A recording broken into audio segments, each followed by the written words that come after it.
من الشیطان الرجیم بسم اللہ الرحمن الرحیم ان اللہ لا یستحیی ان یضرب مثلا ما بعوضة فما فوقها فَأَمَّا الَّذِينَ آمَنُوا فَيَعْلَمُونَ أَنَّهُ الْحَقُّ مِنْ رَبِّهِمْ وَأَمَّا الَّذِينَ كَفَرُوا فَيَقُولُونَ مَاذَا أَرَادَ اللَّهُ بِهَذَا مَثَلًا يُضِلُّ بِهِ كَثِيرًا وَيَهْدِي بِهِ كَثِيرًا وما يضل به الا الفاسقین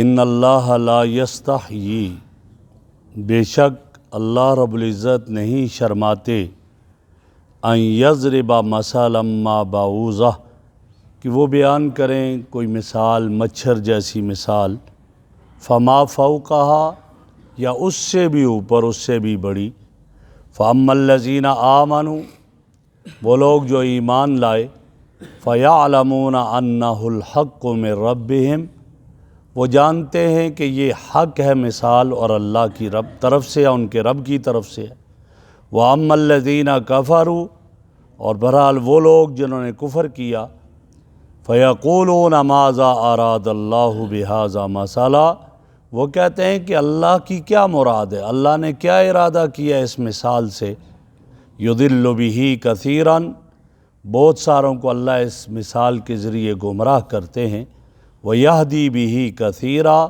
اور بہت ساروں کو ہدایت عطا فرماتے ہیں اس کے ذریعے سے وما یضل بہ الا الفاسقین اور نہیں گمراہ کرتے اس کی ذریعے مگر فاسق اور فاجر لوگوں کو۔ میرے محترم بزرگوں اور دوستو، کل کے درس میں یہ گزرا تھا اور اس سے پہلے کل سے پہلے والے درس میں یہ گزرا تھا کہ اللہ رب العزت نے کفار کو چیلنج کیا کہ تم یہ کہتے ہو کہ یہ قرآن یہ اللہ کا کلام نہیں ہے، محمد رسول اللہ صلی اللہ علیہ وسلم نے علیہ باللہ اپنے پاس سے گھڑ کر پیش کیا ہے، تو ایسا کرو 10 صورتیں لے کر آؤ، اور اگر 10 نہیں لے کر آتے اس کی صورتیں پورا قرآن ایسا لے کر آؤ، نہیں لے کر آتے تو 10 آیتیں لے آؤ ب10 آیات، اور اگر 10 آیتیں بھی نہیں لے کر آ سکتے تو ایک چھوٹی سی صورت لے کر آؤ۔ لیکن کفار نے اس چیلنج کو قبول نہیں کیا، فصاحت اور بلاغت کے باوجود بھی قبول نہیں کیا۔ اب انہوں نے اعتراضات شروع کر دیے قرآن مجید پر اور چھوٹی چھوٹی باتوں کو لے کر اعتراض کرنے لگے۔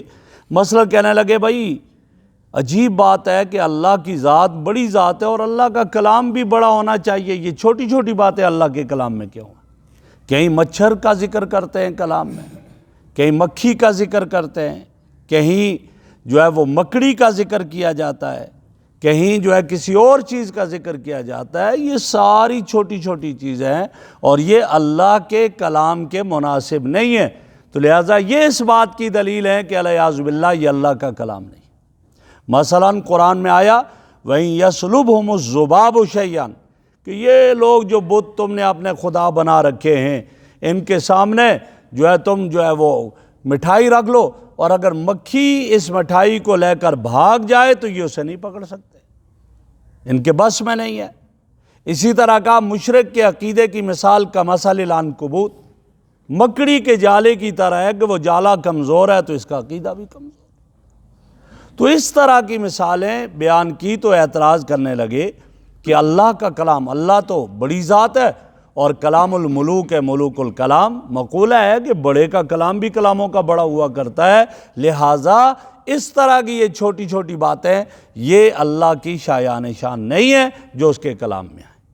تو اس کا جواب یہاں دیا اور فرمایا ان اللہ لا یستحیی ان یضرب مثلا ما بعوضۃ بھائی اللہ رب العزت مثالیں بیان کرتے ہیں اور مثال سے بات واضح ہو جاتی ہے، یہ تو آگے مخاطب کے اعتبار سے اس کی حیثیت سے مثال کو بیان کیا جاتا ہے، کبھی مکڑی کا کہا، کبھی مچھر کا کہا، کبھی کسی اور کا کہا۔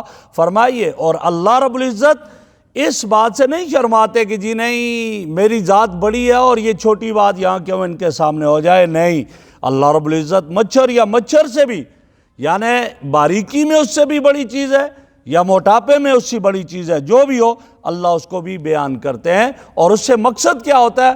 مقصد یہ ہوتا ہے کہ امتحان لیا جائے. اب اسی مثال کو جب پیش کیا جاتا ہے تو ایمان والے کیا کہتے ہیں؟ ایمان والے کہتے ہیں میرے رب کی طرف سے یہ مثال ہے اور حق مثال ہے اور صحیح مثال ہے، ہمارا اس پر ایمان ہے. اور کافر کیا کہتے ہیں؟ جو کافر ہوتے ہیں وہ یہ کیا کہتے ہیں؟ کہتے ہیں ماذا اراد اللہ بہذا مثلا، اس مثال سے اللہ کا کیا ارادہ، کیا اللہ چاہتے ہیں؟ لہٰذا وہ اعتراضات کرنے لگ جاتے ہیں. تو فرمایا یہی ہے امتحان، یضل بہ کثیرا ویہدی بہ کثیرا. وہ لوگ جو جن کا دماغ ہی صاف نہیں ہے اور جو ضدی ہیں اور جو ماننے کا گویا ماننے کی ان میں صلاحیت ہی نہیں رہی، انکار کرتے ہیں، تو وہ سیدھا کہتے ہیں کہ اس سے کیا مثال ہے، اللہ مراد کیا اللہ کی، اللہ اسے کیا مراد لینا چاہتے ہیں، یہ کہتے ہیں. اور ایمان والے جن کو اللہ نے ایمان دیا اور وہ سمجھتے ہیں کہ اللہ نے یہ مثالیں سمجھانے کے لیے انہیں دی ہیں، تو وہ کیا کہتے ہیں؟ وہ کہتے ہیں بالکل اللہ کی طرف سے ہیں. وَيَهْدِي بِهِ كَثِيرًا، تو اللہ ان کو ہدایت دے دیتے ہیں. تو فرمایا یہ امتحان ہے، ایک چھوٹی سی مثال ہے، اسی مثال کی وجہ سے کئی لوگ گمراہ ہو گئے اور اسی کی وجہ سے کئی لوگ ایمان کی دولت سے مالا مال ہو گئے. اللہ ان کے ذریعے امتحان لیتے ہیں، لہٰذا اس میں کوئی حرج نہیں ہے. اسی لیے کہا گیا کہ اللہ اس سے شرم نہیں کرتے، شرماتے نہیں. کیوں؟ بعض چیزیں ایسی ہیں کہ حیا کو مد نظر رکھ کر اگر ان کو نہ بیان کیا جائے تو بات واضح ہی نہیں ہوگی. اسی لیے آتا ہے نبی اکرم صلی اللہ علیہ وسلم کے بارے میں کہ آپ علیہ الصلوۃ والسلام تشریف فرما تھے، آئے کچھ لوگ، کھانا کھایا، کوئی نہیں اٹھا اور آپ بیٹھے رہے، پھر آپ اٹھ کر چلے گئے، پھر دوبارہ آئے بیٹھے ہوئے ہیں. تو اللہ نے قرآن کی آیت اتار دی کہ جب کھانا کھاؤ تو چلے جاؤ. بس محمد عربی صلی اللہ علیہ وسلم حیا اور شرم کی وجہ سے تمہیں نہیں کہہ سکے کہ یہاں سے اٹھو اور چلے جاؤ. تو لہٰذا فرمایا کہ یہ بعض چیزیں ایسی ہیں کہ جن کو بیان کرنا لازمی ہوتا ہے. آگے فرما دیا وما یضل بہ الا الفاسقین، فاسق، گمراہ اور فاجر لوگوں کو اس سے گمراہ کیا جاتا ہے. اور اس کے ذریعے سے اب وہ کون ہیں؟ ان کے اوصاف آگے جیسے ابتدا میں آیا تھا. متقین کے اوصاف کیا ہیں؟ الذین یؤمنون بالغیب ویقیمون الصلاۃ، جو غیب پر ایمان رکھتے ہیں، نماز قائم کرتے ہیں، زکوٰۃ دیتے ہیں، آسمانی کتابوں پر ایمان رکھتے ہیں، آخرت پر یقین رکھتے ہیں. ایسے یہ فاسق فاجر کون ہیں؟ تو ان کے اوصاف اور صفات بیان کرتے ہوئے فرما دیا پہلی صفت الذین ینقضون عہد اللہ، وہ ہیں جو اللہ کے عہد کو توڑ دیتے ہیں. اللہ سے عہد کیا اس کو توڑ دیتے ہیں، یہ فاسق ہے. اللہ سے عہد کون سا عہد مراد ہے؟ بعض مفسرین کرام نے فرمایا اس سے الستو بربکم کا عہد مراد ہے کہ اللہ کے ساتھ جو اللہ نے ساری کائنات کی اس ذریت کو جمع کیا اور پوچھا الستو بربکم قالوا بلا، سب نے کہا کیوں نہیں آپ ہمارے رب ہیں. یہ عہد کیا وہاں پر. اب اس کے بعد توڑ دیا عہد، تو فرمایا عہد کو توڑ دے. اس پر ملحدین یہ اعتراض کرتے ہیں ہمیں تو وہ عہد یاد ہی نہیں ہے. بھائی آپ کو کیا یاد ہوگا؟ حضرت علی رضی اللہ عنہ فرماتے ہیں مجھے یہ عہد بالکل یاد ہے. اور بڑے بڑے کہتے ہیں ہمیں وہ عہد یاد ہے. ہمارا حال تو یہ ہے کہ ہمیں یہ یاد نہیں ہے کہ ہم کہتے ہیں روٹی پانی، ہمیں یہ کس نے سکھایا؟ پہلے یہ لفظ کس نے سکھایا؟ باپ نے سکھایا، ماں نے سکھایا، بھائی نے سکھایا، کس وقت سکھایا؟ دن کے وقت سکھایا، رات کے وقت سکھایا؟ ہمیں تو یہ بھی یاد نہیں ہے. لیکن حضرت علی رضی اللہ عنہ فرماتے کہ مجھے وہ عہد یاد ہے جو اللہ رب العزت نے عالم ارواح میں لیا تھا الستو بربکم. تو ایک یہ. اور بعض مفسرین کہتے ہیں کہ اس سے وہ عہد مراد ہے کہ جب ہم کلمہ پڑھتے ہیں لا الہ الا اللہ محمد رسول اللہ، تو ہم نے یہ عہد کر لیا کیا کہ اللہ آپ کے سوا کسی کی عبادت نہیں کریں گے اور پیغمبر کے طریقے کے علاوہ کسی اور کے طریقے پر نہیں چلیں گے. یہ عہد ہے. فرما دیا کہ یہ عہد کو توڑ دیتے ہیں. اب حضور کے طریقے، پیغمبر کے طریقے کے علاوہ باقیوں کے طریقے پر چل رہے ہیں، لہٰذا اس عہد کو توڑ دیا جو عہد کیا تھا. الذین ینقضون عہد اللہ. اور ایک اور یہ مراد لیا بعض مفسرین نے کہا اس عہد سے مراد کیا ہے؟ ہم ایمان مفصل، ایمان مجمل پڑھتے ہیں، اس میں ایک یہ جملہ بھی پڑھتے ہیں وَقَبِلْتُ جَمِيعَ أَحْكَامِهِ، کہ سارے آپ کے احکامات کو میں نے قبول کر لیا، لیکن پھر ان احکامات کو ہم توڑ دیتے، ان احکامات پر عمل نہیں کرتے، تو قبول کیا ہوا؟ اس وقت اقرار کر لیا اور اس کے بعد ان احکامات کو توڑ دیا۔ تو فرمایا پہلی تو یہ ہے فاسقین کی علامت، الذین ینقضون عہد اللہ، جو اللہ سے عہد کیا، اللہ کے نبی سے عہد کیا، جو اور گویا کہ باقیوں سے عہد کیا اس کو توڑ دیتے، یا آپس میں جو معاہدے کرتے اس معاہدوں کو توڑ دیتے ہیں۔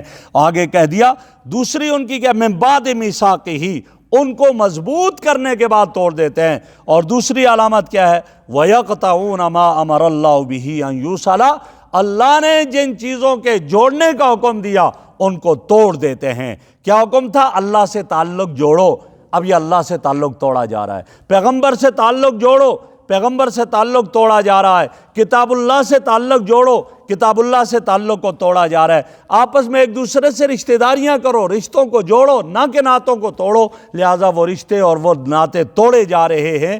ان کو کہا گیا صلہ رحمی کا حکم دیا کہ دوسروں سے صلہ رحمی کرو، اس کو ختم کر دیا۔ وَيَقْطَعُونَ مَا أَمَرَ اللَّهُ بِهِ أَن يُوصَلَ، کہ اللہ نے جن کو جوڑنے کا حکم دیا ان کو قطع کرتے ہیں، ان کو توڑتے ہیں۔ یہ دوسری نشانی ہے۔ اور تیسری نشانی جو ہے فاسقین کی کیا ہے؟ وَيُفْسِدُونَ فِي الْأَرْضِ، زمین کے اندر فساد برپا کرتے ہیں۔ زمین کے اندر فساد برپا کرتے ہیں، جھوٹ بولنے سے بھی فساد آتا ہے، چوریاں کرتے ہیں اس سے بھی فساد برپا، زنا علیاذ باللہ کرتے ہیں اس سے بھی فساد برپا ہوتا ہے، جوا کھیلتے ہیں، ناپ تول میں کمی، ملاوٹ کرتے ہیں۔ یہ ساری چیزیں ایسی ہیں کہ جس سے زمین میں فساد برپا ہوتا ہے۔ اب تو خالص کوئی چیز ہی نہیں مل رہی ہے، آپ جہاں جاؤ دودھ اس میں بھی جو ہے ملاوٹ ہے، آپ کے مسالوں میں ملاوٹ ہے، مرچوں میں ملاوٹ، ہر چیز میں ملاوٹ رہ گئی ہے، اب کچھ بھی باقی نہیں رہا۔ تو لہٰذا فرمایا یہ ان کی علامت ہے۔ اور ایسے لوگ اولئک ھم الخاسرون، یہ نقصان اور خسارے والے ہیں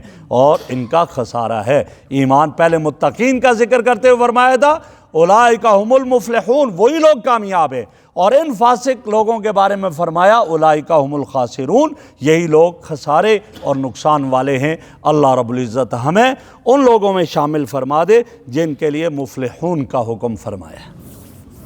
الحمدللہ رب العالمین والعاقبۃ للمتقین والصلاۃ والسلام علی رسول محمد وآلہ وصحبہ اجمعین۔ سبحانک اللہم وبحمدک، نشہد ان لا الہ الا انت، نستغفرک ونتوب الیک، نستغفرک ونتوب الیک۔ صلی اللہ تعالی علی خیر خلق محمد وعلی آلہ واصحابہ اہل بیت اجمعین۔